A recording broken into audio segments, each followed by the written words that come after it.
Hey guys, welcome back to the channel, and today I'm going to be talking about jobs that we can do through the winter months to try and earn a little bit more money, and also the sort of things that you could do to try and boost your business for 2025 in order to earn better money. So in a nutshell, we're talking about winter work and earning money.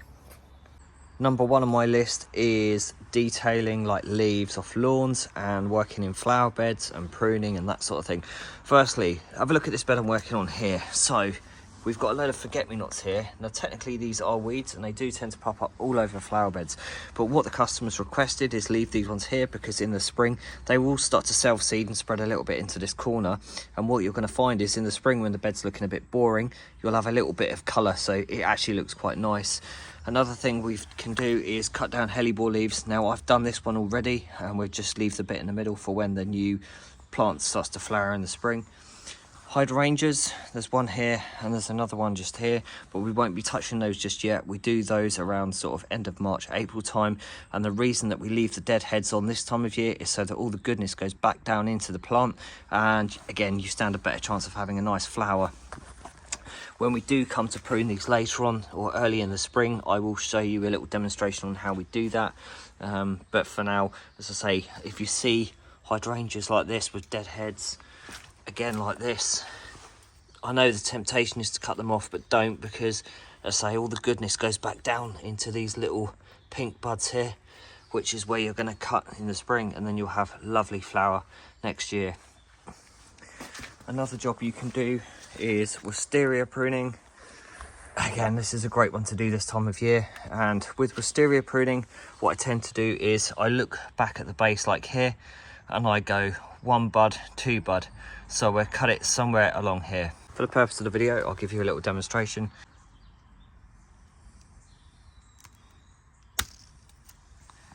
Something like that. Now I know throughout the year that we do a lot of obviously maintenance and grass cutting, trimming and hedge cutting and stuff like that, and we do weeding throughout the summer, of course we do, but what I like to do is try and leave a lot of my weeding and border work and detailing and that sort of thing for this time of year, December, January, February, because there always comes a time when you're thinking, oh god, I'm scratching, there's not much to do. So if you can leave some of that for the winter, once all the leaves have come down, and then you can detail and make it look really nice, it's a good time of year to do it. Another good reason why you should be doing all your beds, your borders, your weeding, all that sort of thing, sort of December, January, February time, is because it's all slowed down. So if you get it all looking nice, it's going to stay looking nice right through to the spring, so that when the spring season gets going and everything's growing like mad, you can just crack on with like your mowing and your trimming and all your other sort of maintenance jobs. You haven't got to faff around with doing flower beds and pruning and all that sort of stuff, because you've got on top of that. So this is the one I'm working on at the minute anyway. It's looking really cool. Just got this little bit here to tidy up and whatnot. And this is the next one, again, leaves. And do you know what's really funny? Even though it's December, the bulbs are starting to come up. So we have to be careful of that. Pyracantha, just going to give that a little bit of a tidy up, prune that back as well. Again, that's a good job you can do in the winter months if you need to. Another job that needs doing in properties you'll go to and you'll notice it is driveway cleaning and clearing and removing moss and that kind of stuff. So this is the driveway here. As you can see, there's a lot of moss starting to appear. You've got it on the path. You've also got, say, it just starts to take hold, and so that's a good job you can do if you want to do kind of moss clearing and this kind of working, making the paths look nice. Have a look at these still images that I'm putting over the top of the screen now, because have a look at the results. I mean, these bits of kit are incredible. I think this one is called a Westman or something, but it's fantastic and it's great for getting all the moss off. It means you haven't necessarily got to pressure wash the whole drive, because if you were pressure washing the whole drive with all this moss on it, you're just going to create a load of mess. Use one of these machines first. It will tidy it up, make it look really nice, and then if you do want to go ahead and pressure wash it, it's going to make your life a lot easier in the spring. Right, so another job that you can do as well is patio cleaning. Now I know a lot of people tend to leave their patio cleaning for sort of springtime, about March time, just when people are starting to get ready and go in the gardens. But why not do it in January and February time? Because at the end of the day, if you're in a position where your work has slowed down and people have tailed off, because it does happen, even with me, over the years I've been flat out busy. This year in particular, work has slowed down a little bit more than I expected, and it is a little bit alarming and worrying. So these are also jobs that you can take on. Do your patio cleaning, try and get a few more of them, push some ads out on Nextdoor, Facebook and all that sort of stuff, and you'll be surprised at how much work you'll get. I've got a few one-off jobs coming up soon, which I may film, I may not film for the channel, but again, they're one-off winter tidy ups and they're really good earners, and those are the sort of jobs that will just keep you ticking over, you know. What I'll do at the end of this video is put all the bullet points on the screen so that you can see the bits that I've spoke about, things I've mentioned, and it will just give you guys some food for thought of ways that you can earn some extra money through the winter when your work does slow down, because believe you me, there is actually still plenty of work out there. It's just a lot of people tend to presume and say, well look, it's slowing down, we don't need you, you know, blah blah blah, this doesn't need doing. Actually, there's loads that needs doing. It's just you have to open up the customer's mind to that. There's money to be made, guys. You just need to use this, advertise, push, and once you realize that there are jobs to be doing, push that on the customer, see if you can get some extra work in, because at the end of the day, your bills don't stop, my bills don't stop, and it's really, really difficult. So when a customer says to you, we don't need you through the winter, or we're going to cut your hours or whatnot, it has a financial impact on you and your business. So don't let it. There is work opportunities out there, okay? So I'm hoping some of the bits that I've spoke about today, some of these bullet points that I'm going to put on the screen now, will help you, give you a bit of food for thought. There is actually one other thing that I will just add, and I thought about this earlier. So it's this. I was at home, and obviously I live on like a new build estate, and we have like a communal area, you know, somewhere where they have a maintenance team, a grounds maintenance team come in and do a bit of tidy up once a month.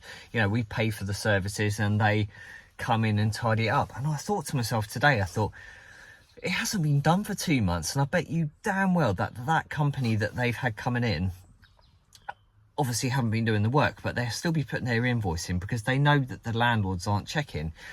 They're relying on people like me and other residents in your street not ringing up and complaining that work's not been done. Well, unfortunately, we have rang up and complained because we're paying a service every month and they're not providing it. So it got me thinking, yes, I do like, obviously, household gardens and whatnot, but why not try and target more industrial units and communal areas? And, you know, so go to your local council, ring up your local housing associations, try these sorts of people, try and get some of these really big contracts, because if you can get some of them, they're not just like monthly work, they could be all year round. They could be the difference between you getting through the winter and not getting through the winter, because I know what happens. A lot of people, when the work slows down, they go off and get driving jobs through the winter, and that, listen, that's absolutely fine. You have to do what you have to do to earn money. I totally get that. But there is another option. If you love the job you do and you love the grounds maintenance side of things, why not approach the councils and authorities and see if there's any extra work there? Because if you think about it, the councils are stretched. They don't have the resources to get more guys on board. So there's always going to be scope for people like you and me to go in there and go, look, if there's anything we can do to help, you know, give us a call. So put your details out there, forward it on to these big companies, because you never know, there could be some work there. They need people like us to help them out. So yeah, that's just another little option for you. Right, and finally, one more that I just thought about as well, and I'm going to add it to the video. Pruning fruit trees, apple trees, whatever kind of trees they are. There are plenty of trees that need pruning through the winter, and you can do these in January and February. They're absolute good little jobs to do. Again, so yeah, it's just another option. Pruning fruit trees, apple trees, pear trees, whatever. Plenty of work to do, guys. Plenty. And I'm hoping that what you've seen in this video will give you some ideas and make you think about other areas that you can target in the gardens you're working in. And even when you're thinking about putting adverts out for winter work and even work going into the spring, you know, these are jobs that can be done year round, you know. But certainly money jobs for the winter. Anyway, so I hope you find this helpful. I know it's different from what I normally do. Most of my work is like action videos here on the YouTube channel, but yeah, I enjoyed this today. I've done a lot of thinking the last couple of weeks as we come into the winter, and it's starting to slow down a bit. It's getting darker early, it's wet, and people are cancelling and rescheduling and whatnot, and it just gave me food for thought. Like, there is plenty of work out there still. What we have to do is know how to go out there, grab it and make it happen. And it's not going to come to you. You have to go to it. You have to go and look for it. You have to go and make it happen. But there's still options, okay? So as I say, hope you found it helpful, and if you're new here and you haven't been before and you want to consider subscribing, please do. It'd be really good to have you guys take along.